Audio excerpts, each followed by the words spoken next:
This is Daughter of Christ. Dear Muslims, you tell us that you worship Allah alone and not Muhammad. You tell us he's just a human being, a messenger, and not God. And the biggest sin in Islam is to partner human beings with Allah. It's called shirk. And so it would be wrong to partner Muhammad with Allah. Well, if that's what you believe, I encourage you to actually open the Quran. Because for a God who does not like to be associated with partners, Allah has a habit of partnering himself with Muhammad a whole lot. Presenting the double act of Allah and his messenger. Obey Allah and his messenger.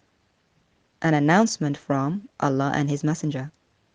A war from Allah and his messenger. If anyone disobeys Allah and his messenger, an immigrant to Allah and his messenger. What Allah and his messenger promised us. Help Allah and his messenger. Wait, Allah needs help? How can that be? His messenger might need help, he's a human being, but Allah too? Well, I guess since Allah and Muhammad is a double act, if one of them needs help, the other one needs it too. They opposed Allah and his messenger. Immunity from Allah and his messenger. When a matter is decided by Allah and... guess who? You guessed it, his messenger. Wage war against Allah and his messenger. The spoils of war belong to Allah and his messenger. Well, how do you give the spoils of war to Allah? You can't send them to the sky, can you? So where would they go? Yep, to his messenger. Be not forward in the presence of Allah and his messenger.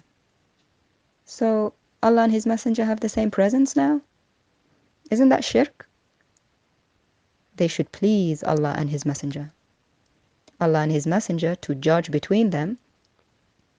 But I thought Allah is the judge. It's one of his 99 divine names, number 28 here, the judge. I guess he's sharing that one with his messenger. Forbidden by Allah and his messenger. The bounty with which Allah and his messenger had enriched them. Wow, I thought only Allah can enrich people with bounty.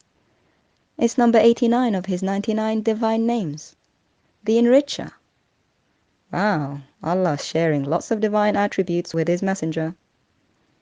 That's not just shirk, that's double shirk, as Hetwin would say. This was a preview of Allah's and his messenger's double act. We couldn't show the whole act because Allah partners himself with his messenger a staggering 59 times in the Quran. Dear Muslims, how can you say Allah is the only God when in the tragicomedy that is the Quran, he functions as a double act so frequently and even shares divine attributes with his messenger? Who are you really worshipping? To answer that question, let's look at this one.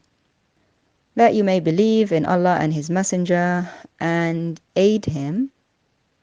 Aid him? Which him? Allah or his messenger? The Arabic just says him. So which one?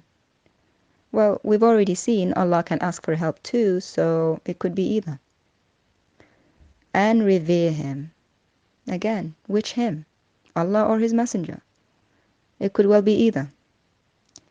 And declare his glory morning and evening. Oh, whose glory? Allah or his messenger? It doesn't say. It just says his glory. Surely it means Allah. It can't mean his messenger. That would be triple shirk. Let's see what the messenger says about this. The Prophet says, who recites blessings upon me 10 times in the morning and 10 times in the evening will obtain intercession.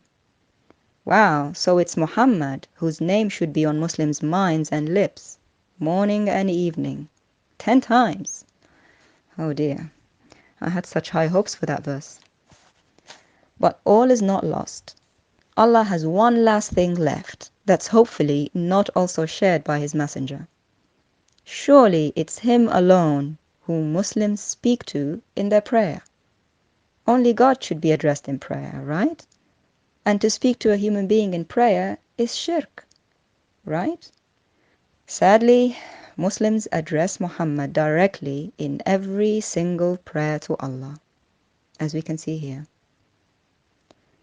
We certainly hope Allah can forgive himself for all the shirk he has committed, for the divine attributes he shared with his messenger, and for all the times he associated himself with Muhammad. Except that he can't, because according to his own surah 4 verse 116, he does not forgive association with him, but can forgive anything else.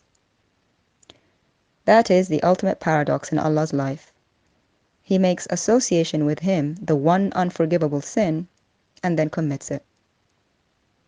Muslims, when will you leave this madness?